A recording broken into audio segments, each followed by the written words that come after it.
আমাদের দেশে অনেকে ইদানিং ফতুয়া দিচ্ছে, অনেক শায়েক।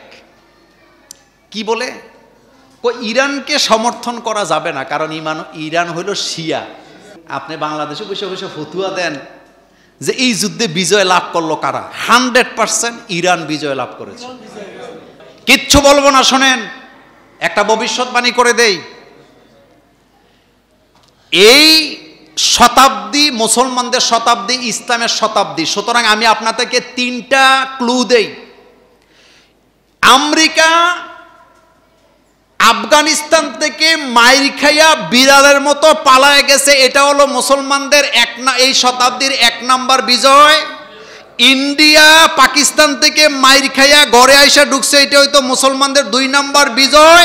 আমেরিকা ইসরায়েল ইরান থেকে মাইর খাইয়া বাড়িতে গেছে, এটা হলো মুসলমানদের 3য় বিজয়। এরকমের আরো বিজয় আসবে ইনশাআল্লাহ, অপেক্ষা করেন। কারণ এই শতাব্দী ইসলামের শতাব্দী। বলেন এই শতাব্দী, এটা হলো তার প্রমাণ দিলাম আপনাকে। 3টা বিজয় দেখাইলাম। কয়টা দেখাইলাম? একটা, আরেকটা, এটা এগুলো সব আপনারা দেখছেন, এগুলো সব আপনারা দেখছেন। আফগানিস্তানের ব্যাপারে আমাদের বাংলাদেশের কিছু বুদ্ধিজীবীদের অ্যালার্জি আছে। আমরা যখনই বলি ইসলামিক শাসন চাই, তারা বলে তালেবানি শাসন তারা এখানে কায়েম করতে চায়। অথচ আপনি দেখেন, তালেবানরা আফগানিস্তানের ক্ষমতা নেওয়ার পর তাদের টাকার মান আমাদের চেয়ে কম না বেশি? যেই রাষ্ট্রকে আপনি তালেবানি রাষ্ট্র বলে তাদের বিরুদ্ধে কথা বলেন, আমাদের 100 টাকা, আফগানিস্তানের মাত্র 60 টাকা। মনোযোগ আছে নি? আমাদের কত, তাদের কত? তা আপনি কই, তারা কই? তারা আপনার থেকে 40 ধাপ আগাইয়া। নাম্বার 2, আফগানিস্তানের দোকানপাটে এখন আর তালা দেওয়া লাগে না। আফগানিস্তানের দোকানপাটে কি দেওয়া লাগে না? তালা দেওয়া লাগে না। দোকান খোলা রেখে তারা নামাজে চলে যায়। সেখানে কোনো হাইজেক নাই, চুরি নাই, ডাকাতি নাই, গুন্ডামি নাই, নষ্টামি নাই, ভ্রষ্টামি নাই। অথচ আমরা যখন বলি ওই রকমের একটা শাসন আমরা চাই, তারা তালেবানি শাসন, তারা দেশটাকে তালেবান বানাতে চায়। আরে গোলামের পুতেরা যাইয়া দেখ, তালেবানেরা তোদের চেয়ে অনেক হাজার হাজার গুণ বেশি শান্তিতে আছে।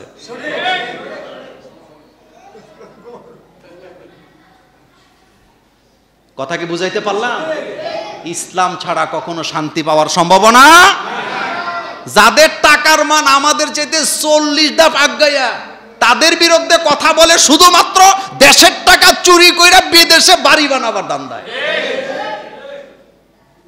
চোরের মার বড় গলা, চোরের মার বড় গলা। আমাদের দেশে অনেকে ইদানিং ফতুয়া দিচ্ছে, অনেক শায়েক। কি বলে? ইরানকে সমর্থন করা যাবে না, কারণ ইরান হইল শিয়া। বলেন ইরান কি? আমি আপনাদেরকে বলি, মারতেছে ইসরায়েল, মার খাইতেছে কে? ইরান। আপনি যদি ধরেও নেন কিছুক্ষণের জন্য যে ইরানরা শিয়া, তাদের পক্ষে আমরা নিতে পারবো না, কিন্তু মাজলুমের পক্ষে নেওয়া এটা ফরজ না? আপনি কি জালেমের পক্ষ নিবেন না মাজলুমের পক্ষ নিবেন? তো মার খাইতেছে কে? তাহলে ইরান মাজলুম। আমি ধরেও যদি নেই তারা মুসলমান না, মাজলুম হিসাবে তো ইরানের পক্ষে দাঁড়াতে হবে। নাম্বার 2, ইসরায়েল যে ইরানে হামলা করছে, এটা কি শিয়া আর সুন্নি পার্থক্য কইরা করছে না মুসলমান থেকে করছে? এই তো আপনারা বুঝছেন। আপনি বাংলাদেশে বসে বসে ফতুয়া দেন যে এই যুদ্ধে বিজয় লাভ করলো কারা? 100% ইরান বিজয় লাভ করেছে। আমি আপনাকে 1 ঘন্টা তার দলিল দিতে পারবো। কথা শুনেন। ইরান, আপনি এই ফতুয়া কেন যান যে এরা শিয়া বলার আগে আপনি এটা বলেন না কেন যে ইসরায়েল তো মারতেই গেছে মুসলমান মনে করে? এবং আরো আশ্চর্যের কথা বলি, তারা যে শিয়াদের সাথে আমি ব্যক্তিগত আমার আকীদার কোনো কি নাই, মিল নাই। কিন্তু কথাটা শুনেন, ইরান হচ্ছে একমাত্র পৃথিবীতে বর্তমানে ইসলামিক বিপ্লবের দেশ। এটা আপনারা জানেন তো? একমাত্র ইসলামিক বিপ্লবের দেশ কি? ইরান। আমেরিকা ইসরায়েলের মাথাটা এই জায়গায় ব্যথা যে তারা যদি পারমাণবিক বোমার মালিক হয় তাহলে মুসলমানরা মাথা উঁচু করে দাঁড়াবে। এখন আপনি বলেন তো, জোরে বলবেন কথাটা, যাতে আওয়াজটা যাতে জোরে হয়। ইরান যদি হোক তারা শিয়া, ইরান যদি পারমাণবিক অস্ত্রের মালিক হয়, লাভ কি ইহুদিদের হবে না মুসলমানদের হবে?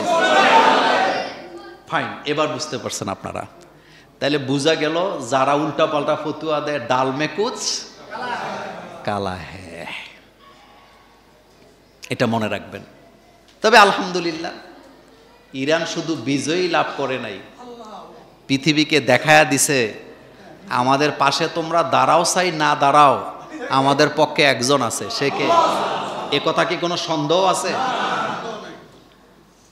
কোনো সন্দেহ না। আর এরাও চালাক আছে, এরা তো জানেই যে আমেরিকা হামলা করবে, এজন্য পারমাণবিক চুল্লিগুলি থেকে যত ইউরেনিয়াম ছিল, এটা দেখছেন তো আপনারা, আগেই নিয়ে গেছে বুশ।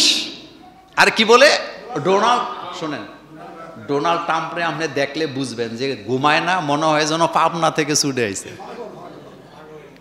মানে কোন সময় যে কোনটা কয় কোনো মাথা কি নাই। এখন আবার বলতেছে আমারে কি দিতে হইব, শান্তিতে নোবেল দেওয়া লাগবে।